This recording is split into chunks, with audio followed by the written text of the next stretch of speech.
Hi folks, how's it going? Welcome to Old Dog New Tricks episode 1.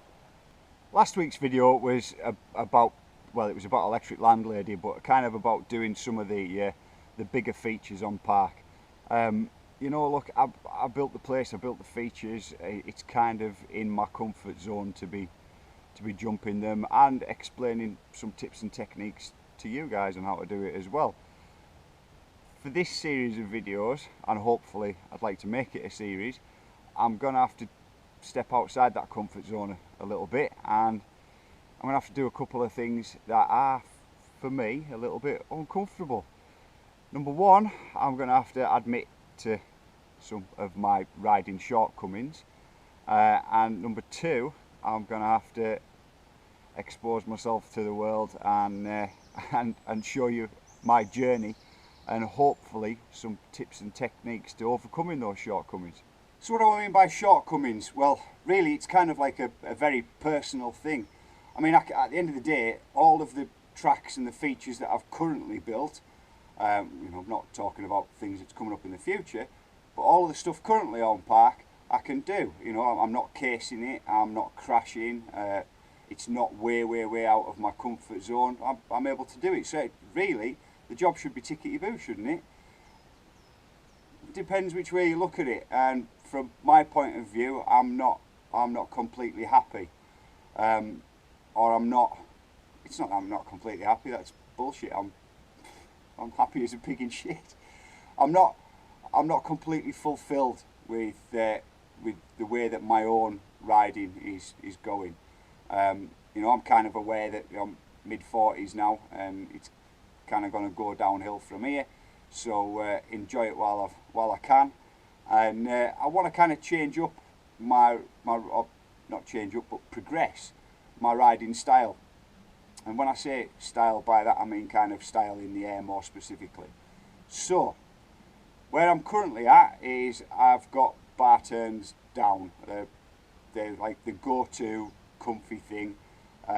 It's not a particularly useful skill to have. It doesn't really do anything other than it feels good. You get up in the air, put the bars round to the side, pop her back down and go. It just feels good. It doesn't look particularly good. But what I want to do now is to move on to the idea of moving the rest of the bike around in the air, rather than just the handlebars themselves. So all of this is kind of a precursor to a whip. Now I am definitely not saying I am going to teach myself how to whip in a day. It's a journey. It starts with starting to move the bike around a little bit in the air, gaining the confidence with that to actually move into being able to whip. I'm aware that it's going to take a little while, months maybe, possibly. I hope so. I hope it's not years. Months, probably. Anyway, I've got to start somewhere, and that first start is moving the bars and then moving the rest of the frame underneath you as well. So that's what I'm here to do today, to get that frame moving. Now, there's a couple of things that we've got to distinguish between.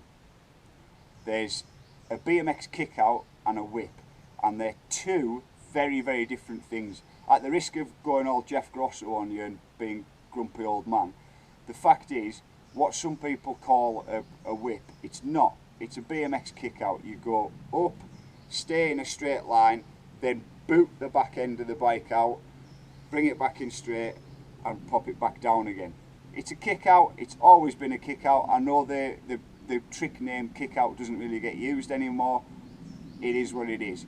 If you're not familiar with the name kick out, then a new name for it could be insta whip, because at the point of having the bike out there, if that's your screenshot or your photograph and that goes up on Instagram, it could be confused with the idea that you're doing a whip, but you're not.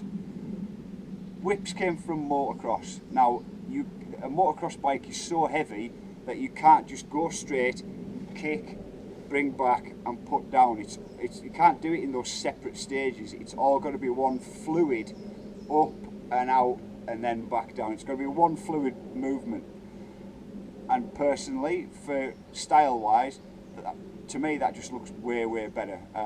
Kickouts are cool and all, and they're super old school. And if you were on kind of like a Mongoose Super Goose in the old gear, yeah, a kickout would be right what you want to be doing. It'd be bang on. But it's, for me, they're not that cool in mountain biking. And yeah, it's an insta whip at the end of the day. Right, from episode 1 of these Old Dog New Tricks series, I'd like to explain that this is not a tutorial. I'm not in a position to be able to show you how to do something that I don't know how to do myself. It's a journey, and I'm inviting you to come along with this journey with me. Hopefully there'll be some things that I discover and learn for myself that you can, by watching these, can learn along too, and hopefully they'll help you. Maybe you'll be able to come on this journey with me. Anyway, part 1 of this journey is going onto YouTube and admitting that I don't know how to do something. I'd suggest that you skip that step and jump straight into part 2. Now, when you're going to do anything in the air on your bike, it's best to do it on a jump that you're very familiar with and highly confident on. What am I talking about? This is going well already.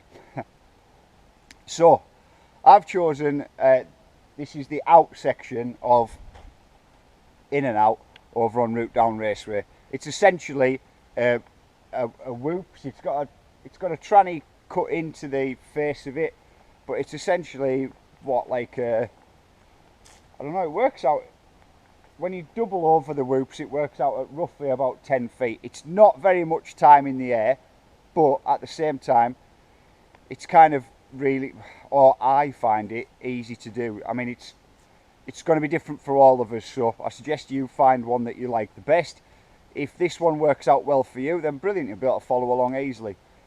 The first part to it, and as much as I take the mick out of my own bar turns, the first part of it is, to my mind, is to do a bar turn.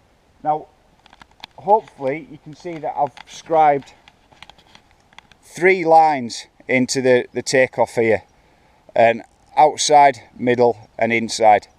Now for the bar turn, all you need to worry about is just taking the middle line, and it really is a case of just getting your bike in the air, keeping your head straight looking at the landing, but turning the bars whichever way you prefer to turn them, turn the bars, popping them back to being straight and putting the bike down.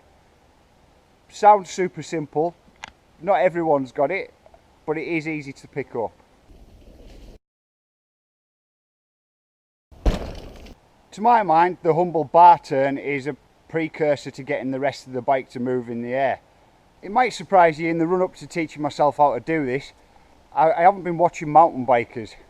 It's not like I've been watching a bunch of tutorials on how to whip or anything like that. I'm not sure if they're going to help me. I mean, I don't learn that way.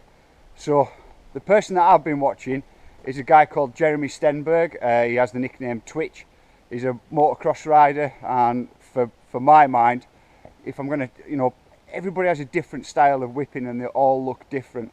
And if I'm going to try and learn one, then why not pick the style that I prefer the most? Now, including last night, actually, right up until last night, there's a couple of interesting things I've found. He starts with flowing the bike into, it starts off with the simple bar turn, but he allows the bike to move a lot more after that. And not allows it, well, it is sort of allows. He moves his hips and lets the bike come round after the bar turn. The kind of bar turn comes first and the rest of the bike comes round. But before all of that,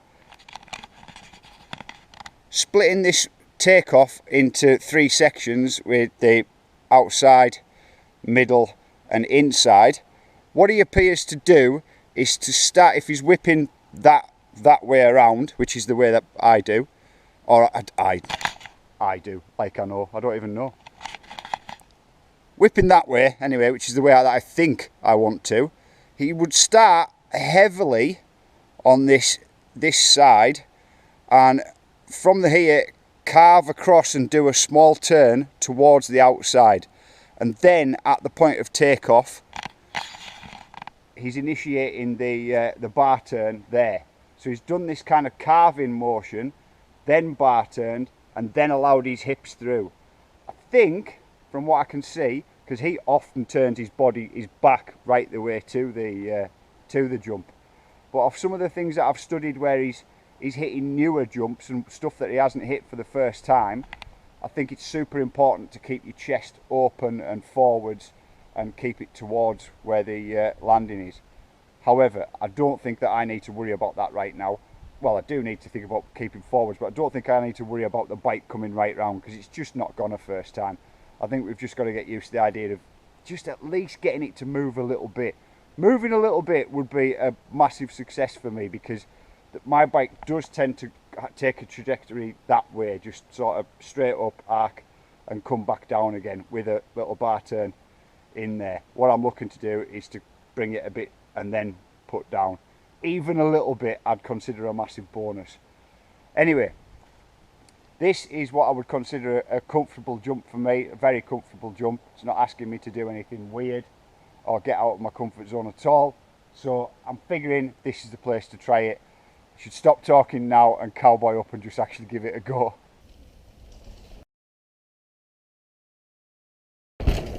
Okay, so attempt number one. Horrible technique. I won't know until I edit all of this. I think it probably looked terrible. However, I did feel the back end of the bike want to start stepping out underneath me. So some part of it that I'm doing must be kind of working. I'm not saying that I've got the technique down. I definitely haven't. It's one try. Not sure. I think that the using one side of the takeoff and moving to the other, like doing that slight carve, slight turn, I think that's what's starting it off. And it's starting to, when you do that, it kind of makes you feel like the back end wants to come round a little bit. Either way I look at it, from first go, from number one, I felt that bike move underneath me. I don't know what the videos, we'll find out what the video says. But I felt that bike up move underneath me, so that's got to be a success. Still a lot to figure out. Let's have another attempt.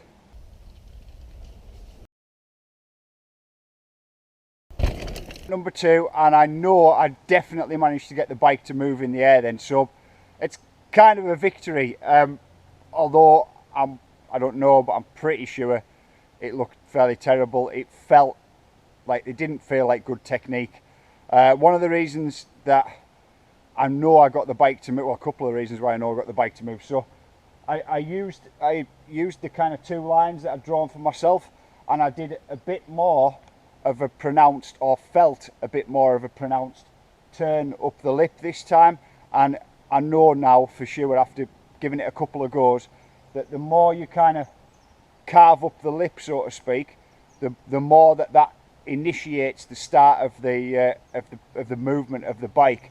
One of the other reasons why I know I moved it in the air and that it wasn't very good technique is because of where it put down at. So this mark over here, this kind of sideways on mark, is my back wheel, and if you can just see a darker line that follows up there to where the bike came to a stop, it's kind of kicked down here and kicked back out in an S shape. I mean, I know that's bad technique, but from starting from a place where I just couldn't do it at all, moving to having bad technique, at least I can try and figure out how to tidy that technique up. However, here's kind of the issue. With putting down in there, I've now got to wrestle with the idea that, as Chief Brody says, we're going to need a bigger boat. Okay, so 3 goes on the in and out whoops, and I feel like I could kind of end the video now. The whole idea was to get sorted with the idea that I couldn't move my bike in the air, and now I'm pretty sure that I can move my bike in the air. Result, but I'm not going to do that. I've moved down here, down towards the log raft. Now, the jump up there is perhaps a little small. It's comfy, but it's maybe not much time in the air. Maybe when you get through to kind of like a greater level of expertise, that you can pop a whip out and get it back in a real short amount of time. I'm hoping that's the case, but when you're learning and just learning to move the bike as I am, I think I might need a little bit more time. However, that does present its own unique problem. It's like twice as big as that last one back there. Now, right, so I can do this jump. I know I can, but I'm not so comfortable on it that I feel like it's okay to just kind of start chucking the bike around on it, as I did with that last one up there. But that one up there, it's too small. It's not giving me enough time in the air. So the nerves have come in a little bit now. I've got to think about a lot of stuff on this, but there's a big part of me is thinking that it's probably the right thing to do, to go for a slightly larger size. Anyway, there's a couple of things I'm going to do with it.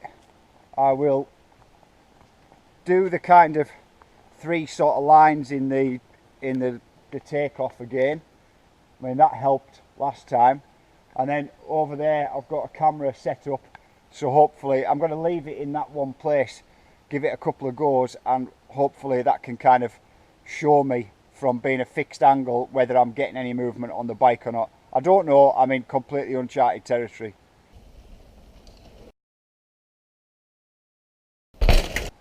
Right, first attempt on this jump, and that was completely horrible. It's the worst I've ever jumped this before. Nerves are playing a part now. You know, I'm starting to feel a bit tense and a bit kind of the consequences for getting this wrong are kind of ramped up a little bit, and I'm kind of a big advocate of trying to remain chilled, because the more chilled you are, the more likely you are to make something. And I'm not taking my own advice at the moment, but I can't help it, so I'm trying to just relax a little bit. That was awful, absolutely bloody terrible. From the massive elation of the jump back there to, yeah, I got the bike to move in the air and feeling really good about it, to coming and doing this one, it was, yeah. But at the same time, it was attempt number 1, so that was bad. Level's about here. Let's see if we can raise it up a shade. So where I'm at right now is, frankly, I've got a bit scared. The nerves got the better of me on that one. I was dead sailoring, didn't feel in control.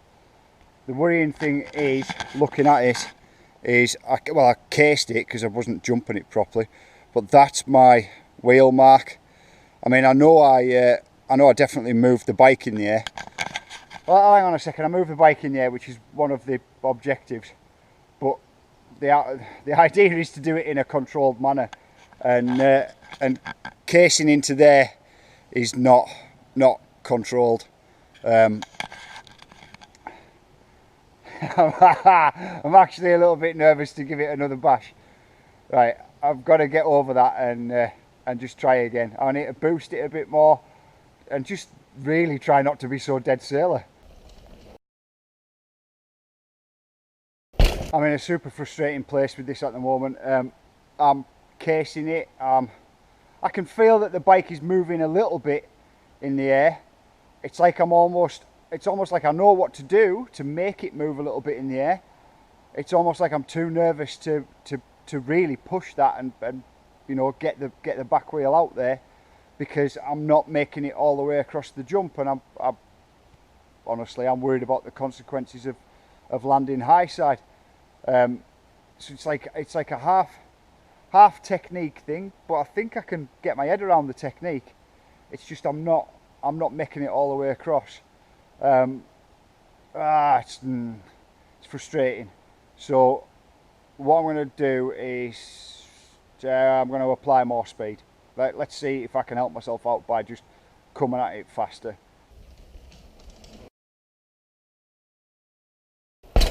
It's getting worse, not better. So I don't know. I wish I had somebody here with us who knew how to do it and could maybe give us some pointers at this point. But figuring things out for myself, working things through.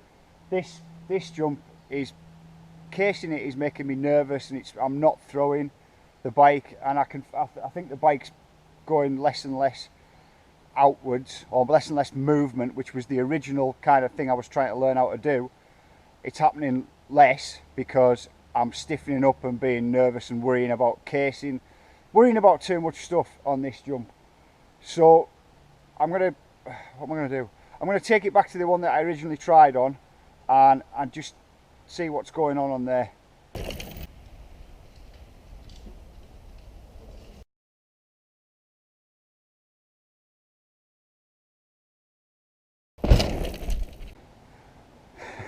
I'm goose. I'm pretty sure that's moving. I can feel it moving in the air. I'm pretty sure it is. That is, I think, too small of a jump to be doing it on. It's good to try it on, but I think it's just a little bit too small. The one further down is like pretty big, but I'm going to give it another bash anyway. I'm tired out now, and that last one was a bit of a shocker. Although it wasn't dead sail and I didn't feel all like out of control, it was a bit sort of tired and lazy. But I hadn't set myself the target of learning how to whip in the space of 2 hours. I knew that just wasn't going to happen. What I wanted to do was teach myself how to manoeuvre my bike in the air. I'd got to a point where I could do bar turns, which is kind of, you know, it is what it is. It's fun, but it is what it is. But I couldn't move the bike around in the air, and that's what I was going for. So mission accomplished. Essentially, as kind of frustrated as I am, and as it's not where I want it to be, I have got to remember that I turned up today like a couple of hours ago with 0 skills in that department, and now I've got a little bit. So it is a result. It's nothing to something. So got to be pleased with that, and it is a foundation as well to keep practicing on, and something to use and learn with. And of course I'm going to keep practicing with it and keep playing around with it, and hopefully by the time we get into some of the stuff in Beggars Canyon, that we can shift the bike around a little bit more. Anyway, we'll call this done now for the first one of Old Dog New Tricks. Maybe we'll revisit this one in a little while, and for now, I suppose I have had a bit of a result today, so it's time to think of the next one to teach myself. Side note, I've just got home and started to edit some of this footage, and to be honest with you, having the ability to see yourself riding is so helpful in this situation when you're trying to learn how to do a new technique. I've realised that the last one that I did, even though that I was tired, it seemed to have the most technique of all of them. Which now, when looking back at when I was trying the ones on the log raft, I can see where I was going wrong, and I'm now kind of itching to give it another go. But that's just going to have to be for another day. Top tip though, if you're going to learn a new technique, video yourself doing it, and then at least you can go back and check it out. See you soon.